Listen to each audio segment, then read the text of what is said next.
संदीप ने अपनी माँ के कहने पर गांव में शादी कर ली थी। लड़की का नाम था सुनीता।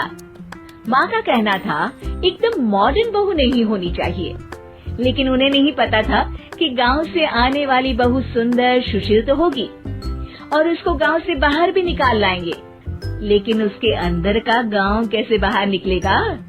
शादी के कुछ दिन बाद, माँ टिफिन तो देना जरा। बेटा अब तो स्कूल नहीं ऑफिस जाता है, माँ से नहीं अपनी बीवी से टिफिन मांगा कर। ओके माँ। सुनीता टिफिन ले आओ।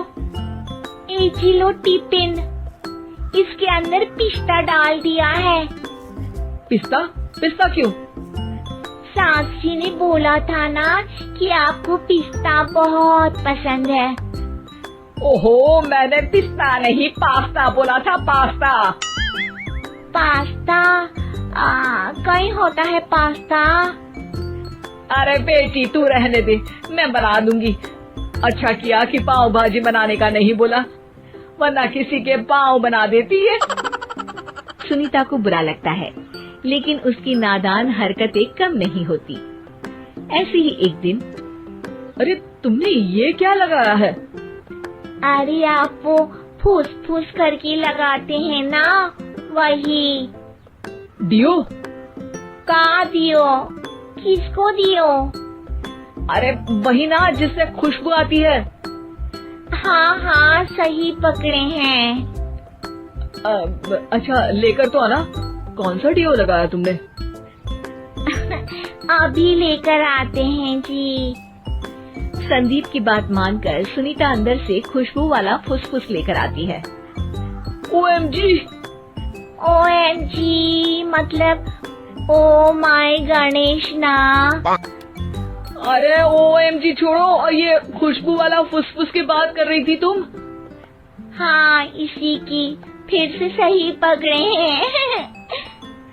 अरे देवी, लेकिन आप सही नहीं पकड़े हैं, ये डियो नहीं है। डियो नहीं है तो क्या लियो है? अरे ये रूम फ्रेशनर है, जिसको कमरे में छिड़कते हैं, खुद पर नहीं।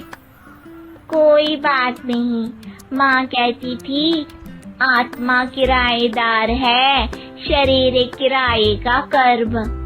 हम शरीर पे ये डाल लिए तो क्या फर्क पड़ जाएगा। अरे बहू, ओ बहू, मेरे लिए फल तो लिया, फिर मैं बाजार जाऊंगी। सुनीता अपनी सास के लिए फल लेकर आती है। अरे बेटा, पपीता, तरबूज और सेब फल ऐसे कैसे खा लूं? काट कर तो लिया। माँ जी, मेरे गांव में तो खेत से उठा के सीधा खा लेते हैं। अरे ये तेरा गांव नहीं है ना। अरे संदीप, तू ही कुछ समझा देना इसको बेटा।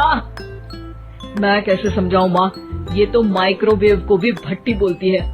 कल मैंने बोला हाय कैसी हो, तो बोलती है किसी को हाय नहीं लगानी चाहिए। अरे सुनीता, तेरा क्या होगा?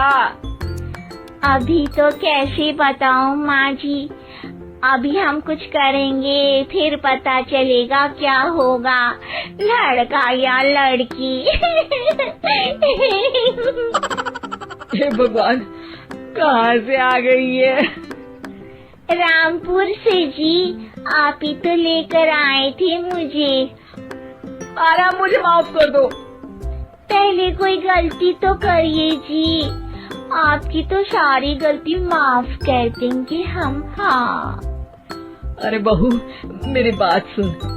फल यानी कि फ्रूट जब भी लाए ना तो काट कर लाना, ठीक है? जी ठीक है माँ जी, फल यानी फ्रूट यानी काट के लाऊंगी। सुनीता रोज ही कोई ऐसी हरकत कर देती जिसकी वजह से उसे घर में 2 बातें सुननी पड़ती। एक दिन, माँ, मेरे बॉस घर पर आने वाले हैं शाम को, उनका बर्थडे है, फैमिली साथ नहीं रहती उनके, तो यही पार्टी कर लेंगे। उनको अच्छा लगा तो शायद मेरा प्रमोशन भी हो जाएगा। मैं ना फ्रूट केक लाकर फ्रिज में रख दूंगी और तेरे साथ आज खाना मैं बनाऊंगी, ताकि जब साहब आए तो खाने में कोई गड़बड़ ना हो। शाम को जब सारी तैयारियां हो जाती है, संदीप के साथ बड़े साहब भी घर आते हैं।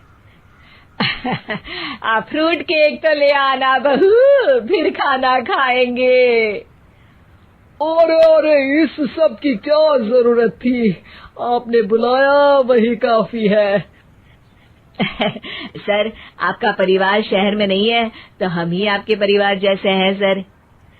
इतने में ही सुनीता फ्रूट केक लेकर आती है और बड़े साहब की टेबल पर रख देती है, और जैसे ही केक के ऊपर का बॉक्स हटाती है, ओह, ये क्या है? केक तो कटा हुआ है, मैं तो ऐसा नहीं लाई थी। आप मुझे शाबाशी दे सकती है माँ जी, मैंने ही केक काट दिया। आपने कहा था ना, फल यानी फ्रूट यानी हमेशा काट के लाना, तो फ्रूट केक भी तो फ्रूट ही है ना, तो मैंने पहले ही काट लिया। हूँ ना मैं समझदार। अरे बहू, ये क्या किया?